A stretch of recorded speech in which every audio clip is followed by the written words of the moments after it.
Welcome to your Artsy Girl podcast. I am your host, Cristina Querrer. This is a podcast about art, poetry, and anything about creativity. Sit back, relax, and get your dose of brain food to get your creative juices flowing. Hello, everyone. Welcome to episode 6. Today's guest is Tony Robles. I have caught him before he was flying out to the Philippines, so he's in the cafe, and so you'll hear a little background noise in this episode, but I'm glad I got a chance to talk to him before he takes his trip. So here's a short bio of Tony Robles. Tony Robles is the people's poet, born and raised in San Francisco.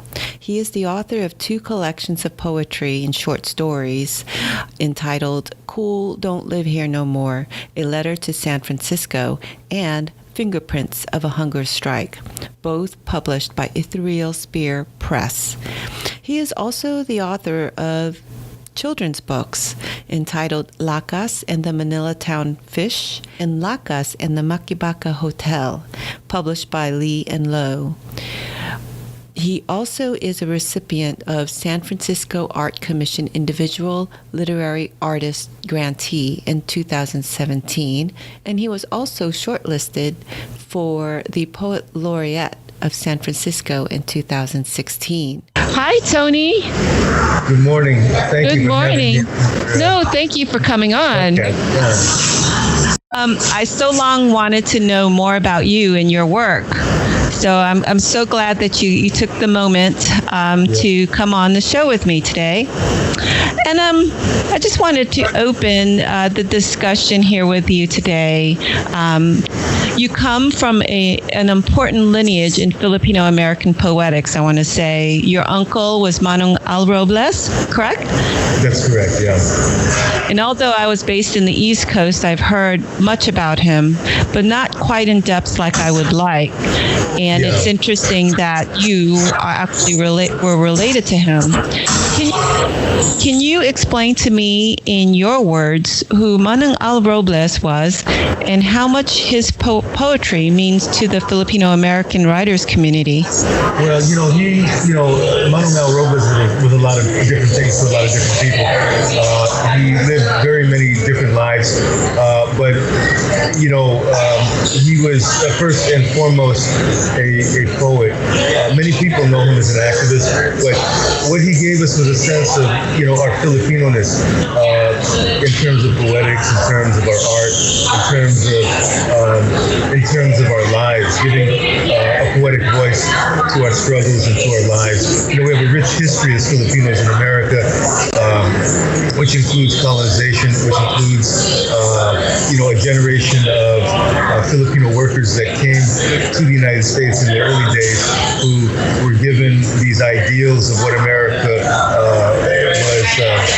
was like, that it was, a bastion of freedom and all of these different things. So they, a whole generation of these men that were given these American ideals, and when they got to the United States as workers, they came to realize that in practicality, in real life, it was a very different story, that basically that it was their labor that was wanted and not their families. So you had a whole generation of single men that were here who really laid the groundwork for generations of Filipinos to come. And my Uncle Al knew a lot of the folks, a lot of the people of that generation whose stories were forgotten, who were living in single-room hotels, who contributed to the fabric of this country in terms of labor, and they suffered a great deal under that. But at the same time, there was a lot of beauty and a lot of poetic life in their life and in their struggle. And in the words of my uncle, he said that the seeds of Manilatown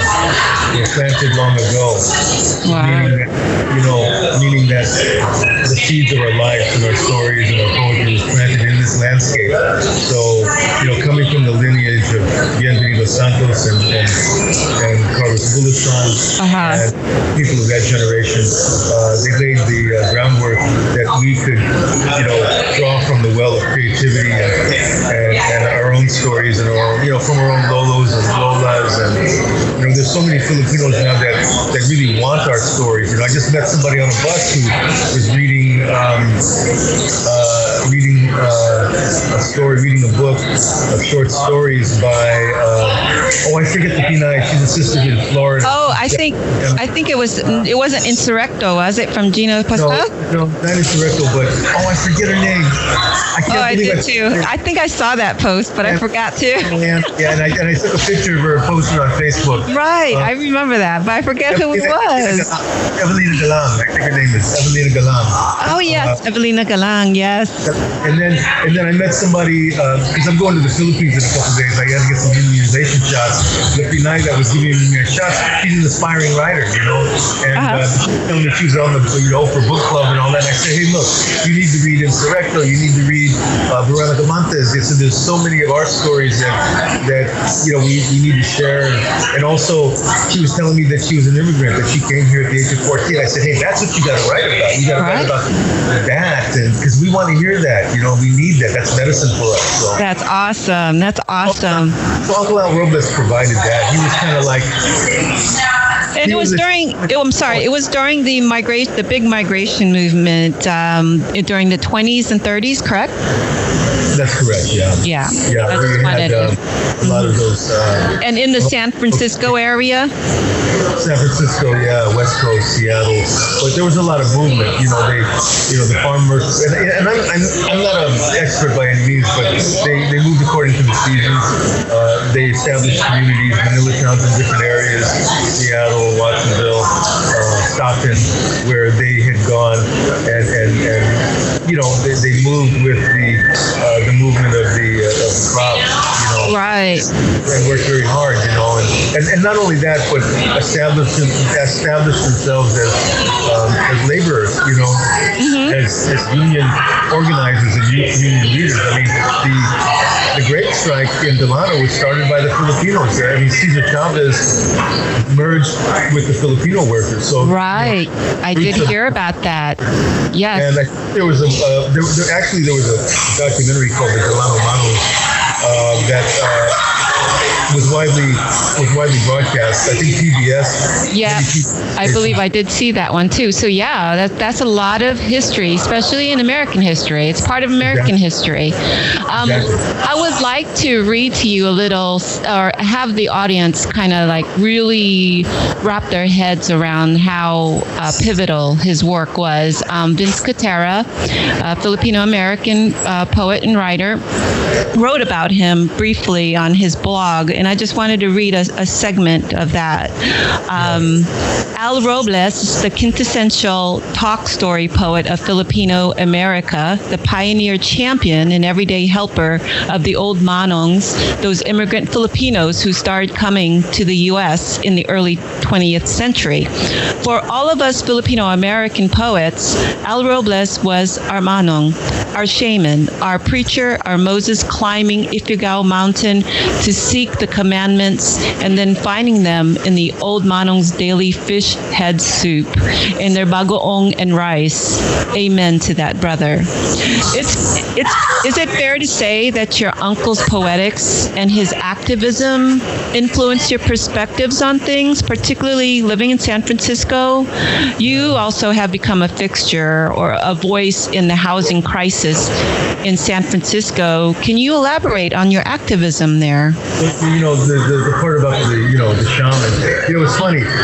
He was referred to as shaman, and I think Jessica Hagedorn even referred to him as a poet shaman.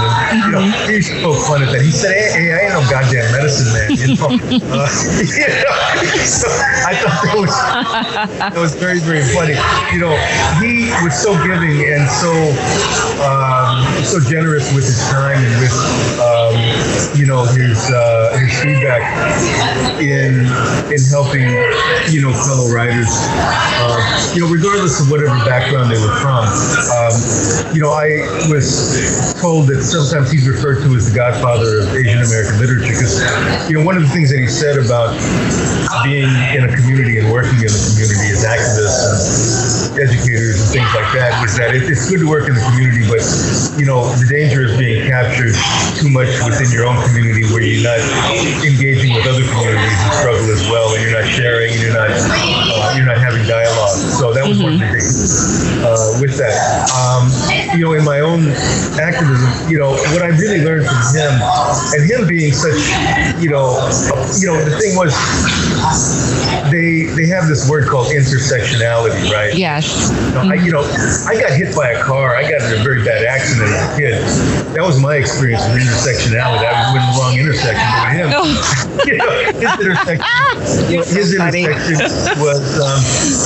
His intersection really was his work with the old timers, right, in advocating for them and helping these old timers.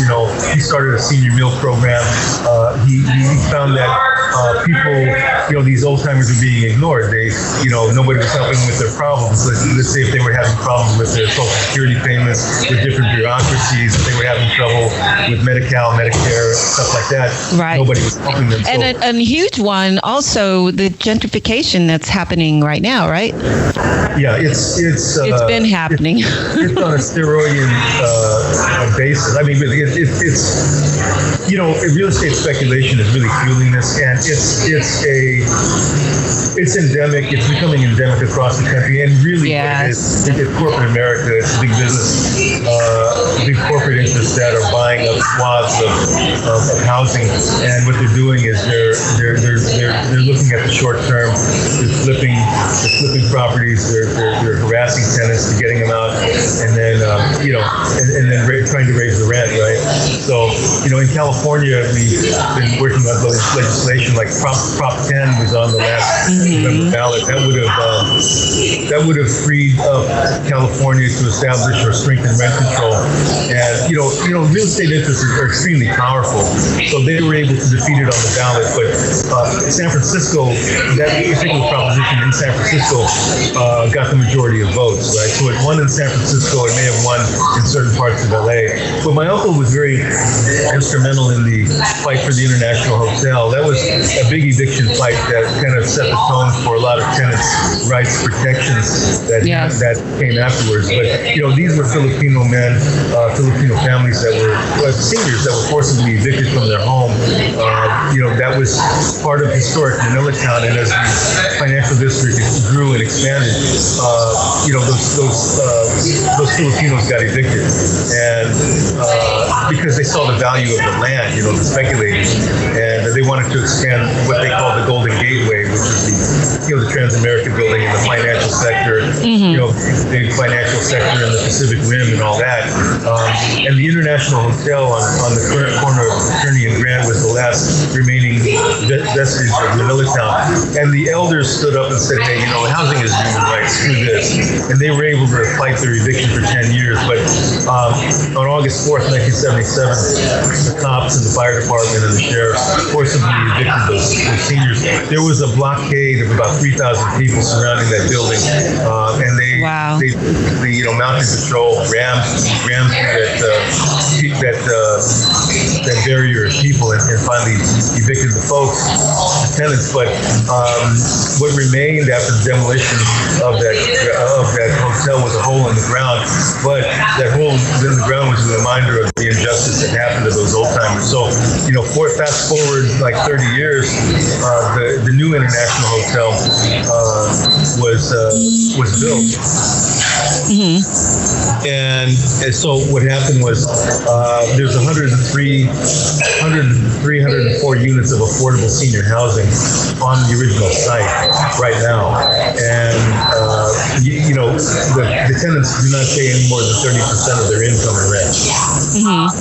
And some of the original fighters for the International Hotel during the struggle, they're seniors now, but they were younger when that struggle had taken place. 4 of them just got in as new tenants in the I Hotel. Oh, wow. After all these years, because they're seniors. Yeah, so the wait list was open for that, and to get in there, and they applied, and they had preference because of their prior affiliation that they had lived in the I Hotel. Right. They're going to be moving in, so things come full circle. But we need places like that to remind us of our history.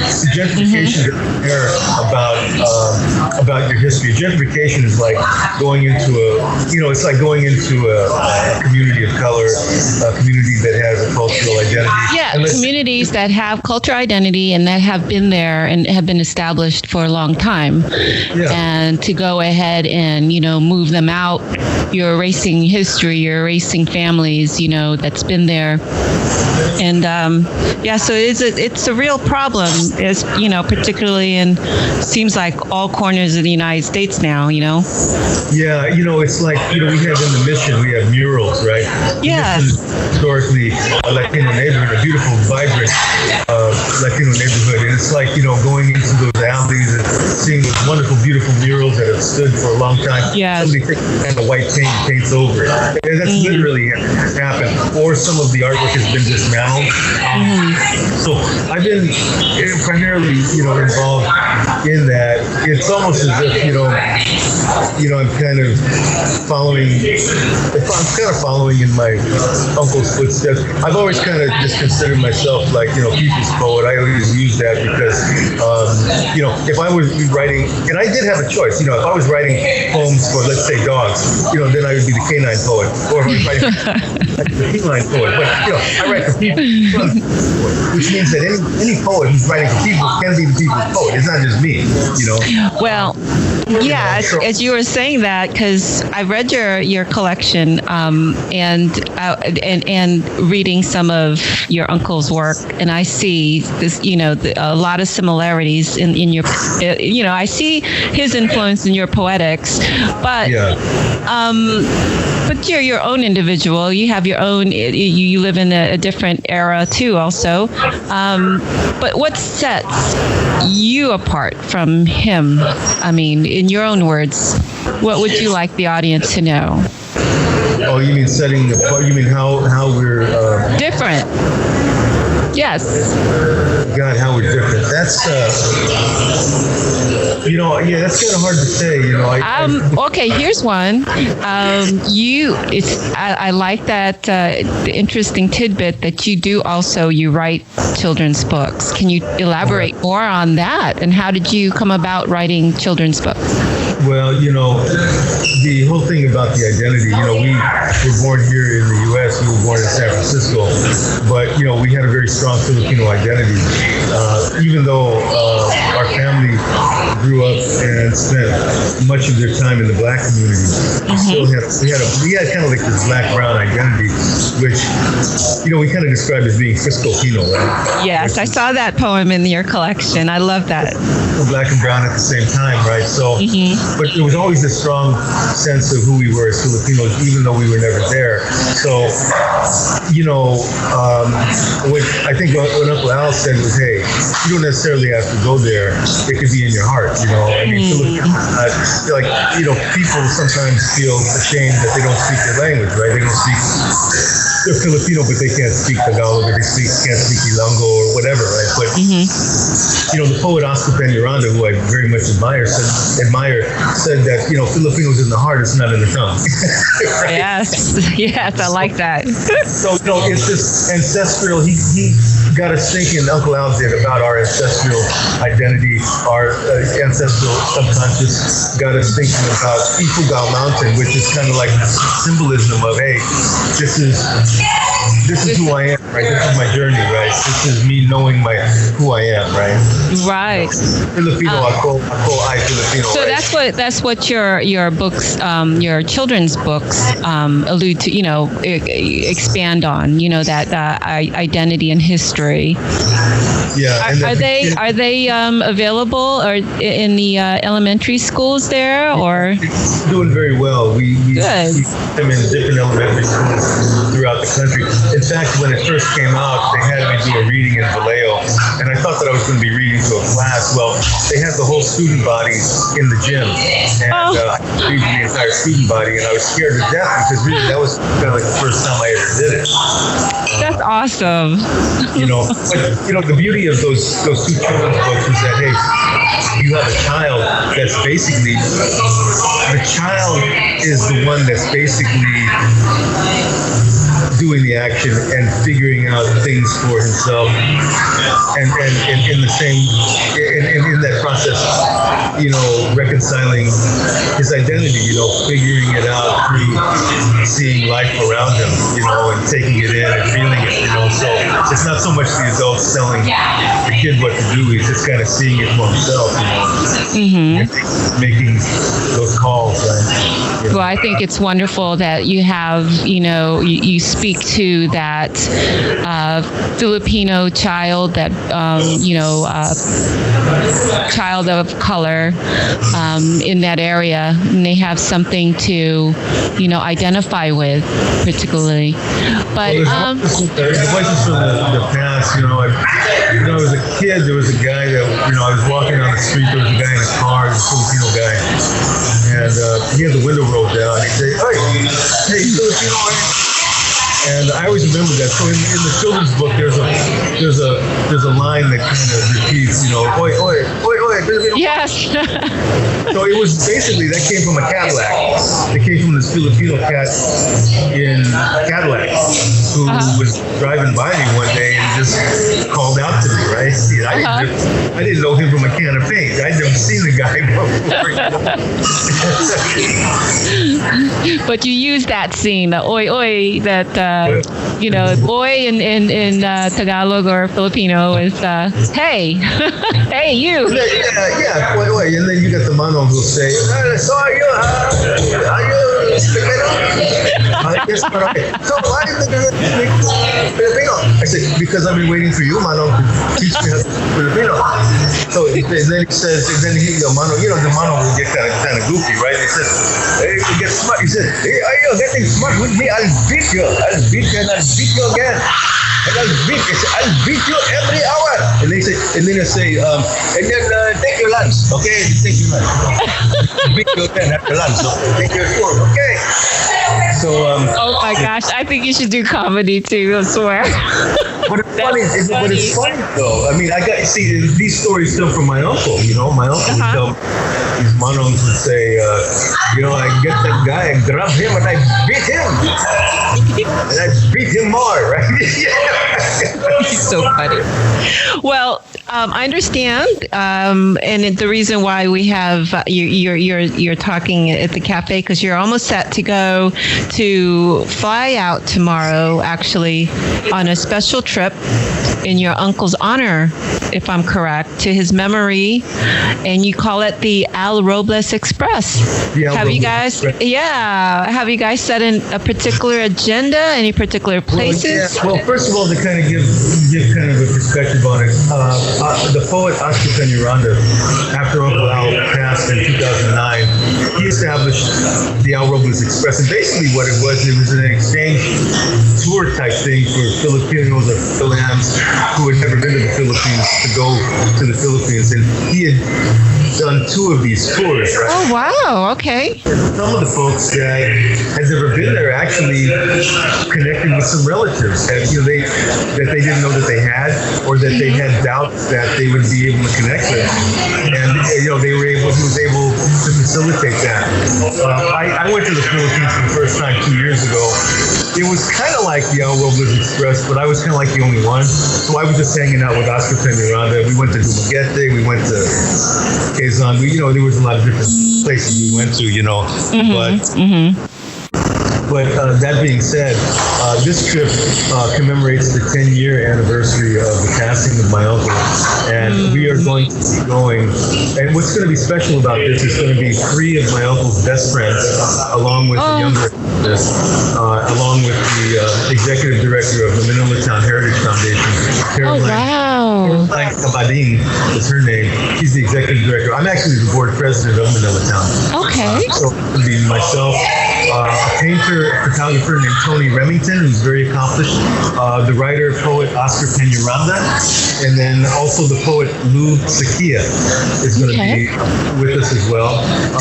And then there's going to be Lauren Benatua, I think her last name is Lauren, and she's a weaver, right? And this will be her first trip to the Philippines. Basically, we're going to be going up to Kalinga, which is up in the north, I guess. Yes. Right? So they're known for we're going to be staying with the Kalinga folk, and what they're known for is Laga weaving, right? Laga weaving. Yeah. LAPA, right? So we're going to be up there. It's up in the mountains, right? Up in the mountains, yeah. So it's going to be very vertical. I guess it's going to be a 6-hour trip from Manila to drive up there, and we're gonna be there for about a week, and we're gonna be shooting a film called the Robles Express. So it's gonna be. So okay, I was hoping to hear that you're gonna have. It's gonna be like a documentary, and of course you have the photographer who's gonna document it too. Also, wow! I just wish I was able to go. That sounds fantastic. Well, it's going to be very good. It's a movie star. I want to be a movie star. Well, I look forward to that. And so when you get back, well, you got to take lots of pictures and you got to post them on Facebook so I can see them. But were you in the movie store? Huh? Were you in movies? But when you come back, so what are your future goals? You have any work that you're working on, or any plans? Novel that's in progress. It's kind of based on my family. In the 60s and 70s, and so I've applied for another grant with the San Francisco Art Commission. So the panel that's going to determine who gets the funding, that's going to happen on March 1st. I'm going to be in the Philippines at that time, so I'm hoping I have internet access because they're going to post. They're going to post on the website who's going to get funded. Oh well, good luck. Yeah, I'm sure they have internet there. You'll get it. Yeah, so I'm hoping because it's like a $15,000 grant, and it'll give me time to write it and do that. So I'm working on that.